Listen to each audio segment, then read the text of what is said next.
Le caveau de la famille Villefort. À 2 jours de là, une foule considérable se trouvait rassemblée, vers 10 heures du matin, à la porte de Monsieur de Villefort, et l'on avait vu s'avancer une longue file de voitures de deuil et de voitures particulières tout le long du faubourg Saint-Honoré et de la rue de la Pépinière.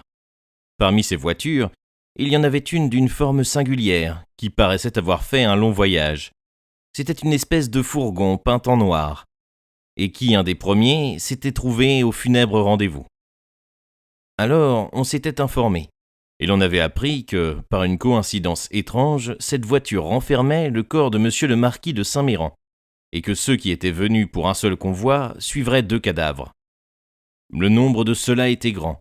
Monsieur le marquis de Saint-Méran, l'un des dignitaires les plus zélés et les plus fidèles du roi Louis XVIII et du roi Charles X, avait conservé grand nombre d'amis qui, joints aux personnes que les convenances sociales mettaient en relation avec Villefort, formaient une troupe considérable. On fit prévenir aussitôt les autorités, et l'on obtint que les 2 convois se feraient en même temps. Une seconde voiture, parée avec la même pompe mortuaire, fut amenée devant la porte de Monsieur de Villefort, et le cercueil transporté du fourgon de poste sur le carrosse funèbre. Les 2 corps devaient être inhumés dans le cimetière du Père-Lachaise, où depuis longtemps Monsieur de Villefort avait fait élever le caveau destiné à la sépulture de toute sa famille. Dans ce caveau avait déjà été déposé le corps de la pauvre Renée, que son père et sa mère venaient rejoindre après 10 années de séparation. Paris, toujours curieux, toujours ému des pompes funèbres, vit avec un religieux silence passer le cortège splendide qui accompagnait à leur dernière demeure 2 des noms de cette vieille aristocratie, les plus célèbres pour l'esprit traditionnel, pour la sûreté du commerce et le dévouement obstiné aux principes. Dans la même voiture de deuil, Beauchamp, Albert et Château-Renaud s'entretenaient de cette mort presque subite. « J'ai vu madame de Saint-Méran l'an dernier encore à Marseille, disait Château-Renaud. Je revenais d'Algérie. C'était une femme destinée à vivre 100 ans, grâce à sa santé parfaite, à son esprit toujours présent et à son activité toujours prodigieuse. Quel âge avait-elle » 66 ans, répondit Albert. Du moins, à ce que Franz m'a assuré. Mais ce n'est point l'âge qui l'a tuée, c'est le chagrin qu'elle a ressenti de la mort du marquis. Il paraît que depuis cette mort, qui l'avait violemment ébranlée, elle n'a pas repris complètement la raison. Mais enfin, de quoi est-elle morte demanda Beauchamp. D'une congestion cérébrale, à ce qu'il paraît, ou d'une apoplexie foudroyante. N'est-ce pas la même chose ? Mais à peu près. D'apoplexie, dit Beauchamp, c'est difficile à croire. Madame de Saint-Méran, que j'ai vue aussi 1 fois ou 2 dans ma vie, était petite, grêle de forme, et d'une constitution bien plus nerveuse que sanguine. Elles sont rares, les apoplexies, produites par le chagrin sur un corps d'une constitution pareille à celui de Madame de Saint-Méran. En tout cas, dit Albert, quelle que soit la maladie ou le médecin qui l'a tuée, voilà Monsieur de Villefort, ou plutôt Mademoiselle Valentine, ou plutôt encore notre ami Franz, en possession d'un magnifique héritage, 80 000 livres de rente, je crois. Héritage qui sera presque doublé à la mort de ce vieux jacobin de Noirtier. En voilà un grand-père tenace, dit Beauchamp. Tenacem propositivirum. Il a parié contre la mort, je crois. Qu'il enterrerait tous ses héritiers. Il y réussira, ma foi. C'est bien le vieux conventionnel de 93 qui disait à Napoléon en 1814 « Vous baissez, parce que votre empire est une jeune tige fatiguée par sa croissance. Prenez la République pour tuteur. Retournons avec une bonne constitution sur les champs de bataille. Et je vous promets 500 000 soldats, un autre Marengo et un second Austerlitz. Les idées ne meurent pas, sire. Elles sommeillent quelquefois, mais elles se réveillent plus fortes qu'avant de s'endormir. Il paraît, dit Albert, que pour lui les hommes sont comme les idées. Seulement une chose m'inquiète, c'est de savoir comment Franz d'Épinay s'accommodera d'un grand beau-père qui ne peut se passer de sa femme. Mais où est-il, Franz ? Mais il est dans la première voiture avec Monsieur de Villefort, qui le considère déjà comme étant de la famille. Dans chacune des voitures qui suivaient le deuil, la conversation était à peu près pareille. On s'étonnait de ces 2 morts si rapprochées et si rapides, mais dans aucune on ne soupçonnait le terrible secret qu'avaient, dans sa promenade nocturne, révélé Monsieur d'Avrigny et Monsieur de Villefort. Au bout d'1 heure de marche à peu près, on arriva à la porte du cimetière. Il faisait un temps calme, mais sombre, et par conséquent assez en harmonie avec la funèbre cérémonie qu'on y venait accomplir. Parmi les groupes qui se dirigèrent vers le caveau de famille, Château-Renaud reconnut Morel, qui était venu tout seul et en cabriolet. Il marchait seul, très pâle et silencieux, sur le petit chemin bordé d'ifs. « Vous, ici, dit Château Renaud, en passant son bras sous celui du jeune capitaine, vous connaissez donc monsieur de Villefort. Comment se fait-il donc, en ce cas, que je ne vous ai jamais vu chez lui ?»« Ce n'est pas monsieur de Villefort que je connais, répondit Morel. C'est madame de Saint-Méran que je connaissais. » En ce moment, Albert les rejoignit avec Franz. « L'endroit est mal choisi pour une présentation, dit Albert, mais n'importe, nous ne sommes pas superstitieux. Monsieur Morel, permettez que je vous présente monsieur Franz d'Épinay, un excellent compagnon de voyage avec lequel j'ai fait le tour de l'Italie. Mon cher Franz, monsieur Maximilien Morel, un excellent ami que je me suis acquis en ton absence, et dont tu entendras revenir le nom dans ma conversation toutes les fois que j'aurai à parler de cœur, d'esprit et d'amabilité. » Morel eut un moment d'indécision. Il se demanda si ce n'était pas une condamnable hypocrisie que ce salut presque amical, adressé à l'homme qu'il combattait sourdement. Mais son serment et la gravité des circonstances lui revinrent en mémoire. Il s'efforça de ne rien laisser paraître sur son visage, et salua Franz en se contenant. « Mademoiselle de Villefort est bien triste, n'est-ce pas ?» dit Debray à Franz. « Oh, monsieur, répondit Franz, d'une tristesse inexprimable. Ce matin, elle était si défaite que je l'ai à peine reconnue. » Ces mots si simples en apparence brisèrent le cœur de Morel. Cet homme avait donc vu Valentine, il lui avait parlé. Ce fut alors que le jeune et bouillant officier eut besoin de toute sa force pour résister au désir de violer son serment. Il prit le bras de Château Renaud et l'entraîna rapidement vers le caveau, devant lequel les employés des pompes funèbres venaient de déposer les 2 cercueils. « Magnifique habitation, dit Beauchamp, en jetant les yeux sur le mausolée. Palais d'été, palais d'hiver, vous y demeurerez à votre tour, mon cher d'Épinay, car vous voilà bientôt de la famille. Moi, en ma qualité de philosophe, je veux une petite maison de campagne, un cottage là-bas sous les arbres, épatant de pierres de taille sur mon pauvre corps. En mourant, je dirai à ceux qui m'entoureront ce que Voltaire écrivait à Pyrrhon. Et aux Russes, et tout sera fini. Allons, morbleu, Franz, du courage, votre femme hérite. » « En vérité, Beauchamp, dit Franz, vous êtes insupportable. Les affaires politiques vous ont donné l'habitude de rire de tout, et les hommes qui mènent les affaires ont l'habitude de ne croire à rien. Mais enfin, Beauchamp, quand vous avez l'honneur de vous trouver avec des hommes ordinaires et le bonheur de quitter un instant la politique, tâchez donc de reprendre votre cœur, que vous laissez au bureau des Cannes, de la Chambre des députés ou de la Chambre des pairs. Eh mon Dieu, dit Beauchamp, qu'est-ce que la vie? Une halte dans l'antichambre de la mort. Je prends Beauchamp en grippe, dit Albert, et il se retira à 4 pas en arrière avec Franz, laissant Beauchamp continuer ses dissertations philosophiques avec Debray. Le caveau de la famille de Villefort formait un carré de pierre blanche d'une hauteur de 20 pieds environ. Une séparation intérieure divisait en 2 compartiments la famille Saint-Méran et la famille Villefort, et chaque compartiment avait sa porte d'entrée. On ne voyait pas, comme dans les autres tombeaux, ces ignobles tiroirs superposés, dans lesquels une économe distribution enferme les morts avec une inscription qui ressemble à une étiquette. Tout ce que l'on apercevait d'abord par la porte de bronze était une antichambre sévère et sombre, séparée par un mur du véritable tombeau. C'était au milieu de ce mur que s'ouvraient les 2 portes dont nous parlions tout à l'heure, et qui communiquaient aux sépultures Villefort et Saint-Méran. Là pouvaient s'exhaler en liberté les douleurs, sans que les promeneurs folâtres qui font d'une visite au Père-Lachaise partie de campagne ou rendez-vous d'amour vinssent troubler par leurs chants, par leurs cris ou par leurs courses, la muette contemplation ou la prière bénie de larmes de l'habitant du caveau. Les 2 cercueils entrèrent dans le caveau de droite. C'était celui de la famille de Saint-Méran. Ils furent placés sur des tréteaux préparés, et qui attendaient d'avance leur dépôt mortel.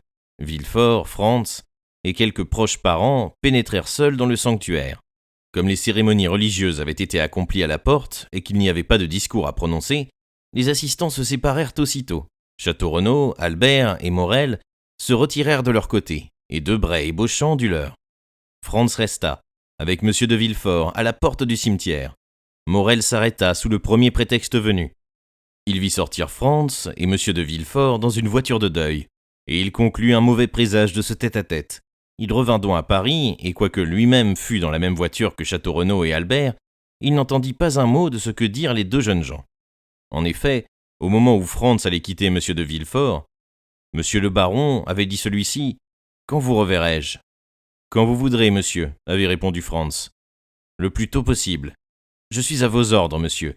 Vous plaît-il que nous revenions ensemble ? Si cela ne vous cause aucun dérangement. » « Aucun. » Ce fut ainsi que le futur beau-père et le futur gendre montèrent dans la même voiture et que Morel, en les voyant passer, conçut avec raison de graves inquiétudes. Villefort et Franz revinrent au faubourg Saint-Honoré. Le procureur du roi, sans entrer chez personne, sans parler ni à sa femme ni à sa fille, fit passer le jeune homme dans son cabinet, et lui montrant une chaise, « Monsieur d'Épinay, lui dit-il, je dois vous rappeler, et le moment n'est peut-être pas si mal choisi, qu'on pourrait le croire au premier abord, car l'obéissance aux morts est la première offrande qu'il faut déposer sur le cercueil. Je dois donc vous rappeler le vœu qu'exprimait avant-hier Madame de Saint-Méran sur son lit d'agonie. C'est que le mariage de Valentine ne souffre pas de retard. Vous savez que les affaires de la défunte sont parfaitement en règle, que son testament assure à Valentine toute la fortune des Saint-Méran. Le notaire m'a montré hier les actes qui permettent de rédiger d'une manière définitive le contrat de mariage. Vous pouvez voir le notaire et vous faire de ma part communiquer ces actes. Le notaire, c'est Monsieur Deschamps, place Beauvau, faubourg Saint-Honoré. Monsieur, répondit d'Épinay, ce n'est pas le moment peut-être pour mademoiselle Valentine, plongée comme elle est dans la douleur, de songer à un époux.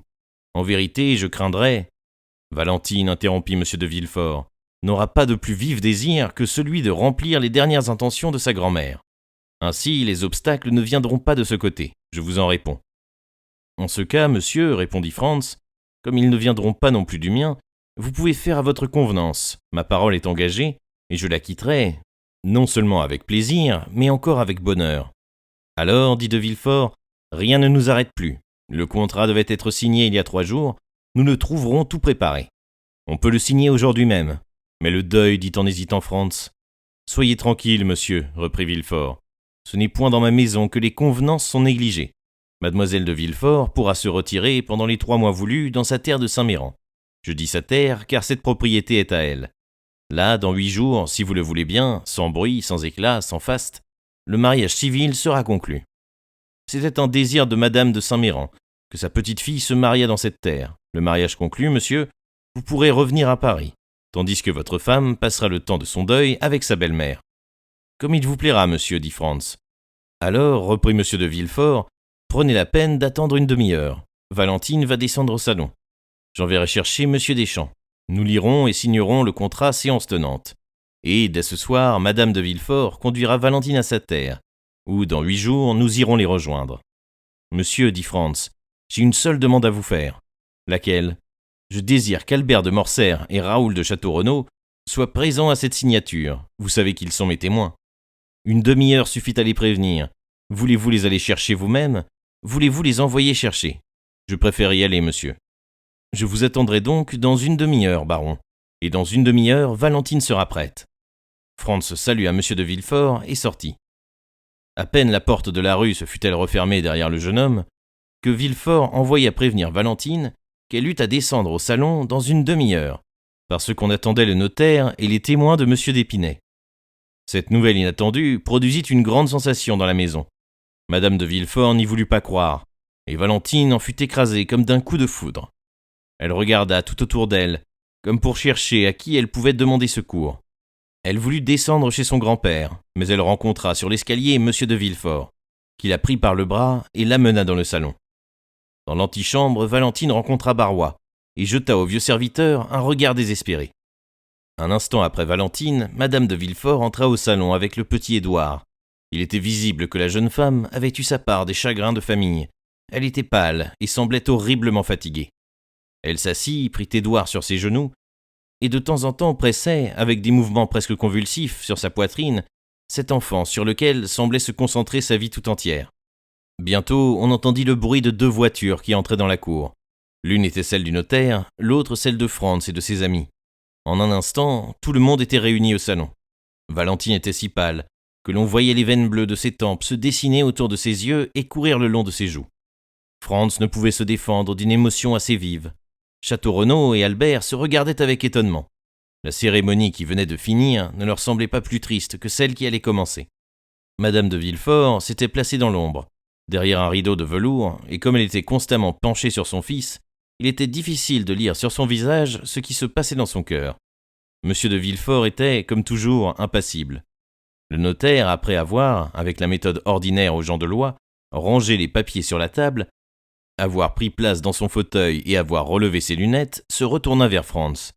C'est vous, dit-il, qui êtes monsieur Franz de Quesnel, baron d'Épinay demanda-t-il, quoiqu'il le sût parfaitement. Oui, monsieur, répondit Franz. Le notaire s'inclina.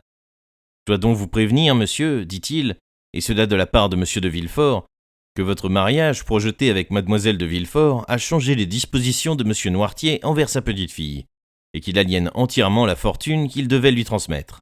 Hâtons-nous d'ajouter, continua le notaire, que le testateur n'ayant le droit d'aliéner qu'une partie de sa fortune, et ayant aliéné le tout, le testament ne résistera point à l'attaque, mais sera déclaré nul et non avenu. Oui, dit Villefort, seulement je préviens d'avance monsieur d'Épinay que, de mon vivant, jamais le testament de mon père ne sera attaqué, ma position me défendant jusqu'à l'ombre d'un scandale.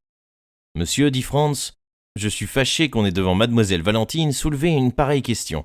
Je ne me suis jamais informé du chiffre de sa fortune qui, si réduite qu'elle soit, sera plus considérable encore que la mienne. Ce que ma famille a recherché dans l'alliance de monsieur de Villefort, c'est la considération. Ce que je recherche, c'est le bonheur. Valentine fit un signe imperceptible de remerciement, tandis que 2 larmes silencieuses roulaient le long de ses joues. D'ailleurs, monsieur, dit Villefort, s'adressant à son futur gendre, à part cette perte d'une portion de vos espérances, ce testament inattendu n'a rien qui doive personnellement vous blesser. Elle s'explique par la faiblesse d'esprit de monsieur Noirtier. Ce qui déplaît à mon père, ce n'est point que mademoiselle de Villefort vous épouse, c'est que Valentine se marie. Une union avec tout autre lui eût inspiré le même chagrin. La vieillesse est égoïste, monsieur, et mademoiselle de Villefort faisait à monsieur Noirtier une fidèle compagnie que ne pourra plus lui faire madame la baronne d'Épinay. L'état malheureux dans lequel se trouve mon père fait qu'on lui parle rarement d'affaires sérieuses, que la faiblesse de son esprit ne lui permettrait pas de suivre, et je suis parfaitement convaincu qu'à cette heure, tout en conservant le souvenir que sa petite-fille se marie, monsieur Noirtier a oublié jusqu'au nom de celui qui va devenir son petit-fils. À peine monsieur de Villefort achevait-il ces paroles, auxquelles Franz se répondait par un salut, que la porte du salon s'ouvrit et que Barrois parut. « Messieurs, dit-il d'une voix étrangement ferme, pour un serviteur qui parle à ses maîtres dans une circonstance si solennelle, messieurs, monsieur Noirtier de Villefort désire parler sur-le-champ à monsieur Franz de Quesnel, baron d'Épinay. » Lui aussi, comme le notaire, et afin qu'il ne pût y avoir erreur de personne, donnait tous ses titres au fiancé. Villefort tressaillit. Madame de Villefort laissa glisser son fils de dessus ses genoux. Valentine se leva pâle et muette comme une statue. Albert et Château Renaud échangèrent un second regard plus étonné encore que le premier. Le notaire regarda Villefort. « C'est impossible, dit le procureur du roi. D'ailleurs, M. d'Épinay ne peut quitter le salon en ce moment. »« C'est justement en ce moment, reprit Barrois avec la même fermeté, que M. Noirtier, mon maître, désire parler d'affaires importantes à M. Franz d'Épinay. »« Il parle donc à présent, bon papa Noirtier, demanda Édouard avec son impertinence habituelle. Mais cette saillie ne fit pas même sourire madame de Villefort, dont les esprits étaient préoccupés, dont la situation paraissait solennelle. « Dites à M. Noirtier, reprit Villefort, que ce qu'il demande ne se peut pas. Alors M. Noirtier prévient ces messieurs, reprit Barrois, qu'il va se faire apporter lui-même au salon. » L'étonnement fut à son comble. Une espèce de sourire se dessina sur le visage de madame de Villefort. Valentine, comme malgré elle, leva les yeux au plafond pour remercier le ciel.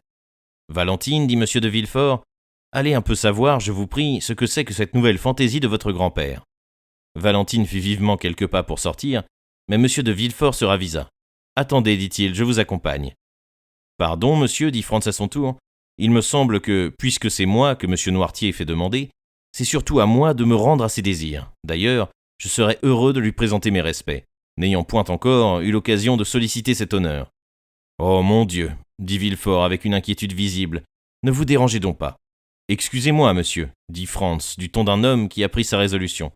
Je désire ne point manquer cette occasion de prouver à M. Noirtier combien il aurait tort de concevoir contre moi des répugnances que je suis décidé à vaincre, quelles qu'elles soient, par mon profond dévouement. » Et sans se laisser retenir plus longtemps par Villefort, Franz se leva à son tour et suivit Valentine, qui déjà descendait l'escalier avec la joie d'un naufragé qui met la main sur une roche. M. de Villefort les suivit tous deux. Château Renaud et Morcerf échangèrent un troisième regard, plus étonné encore que les 2 premiers.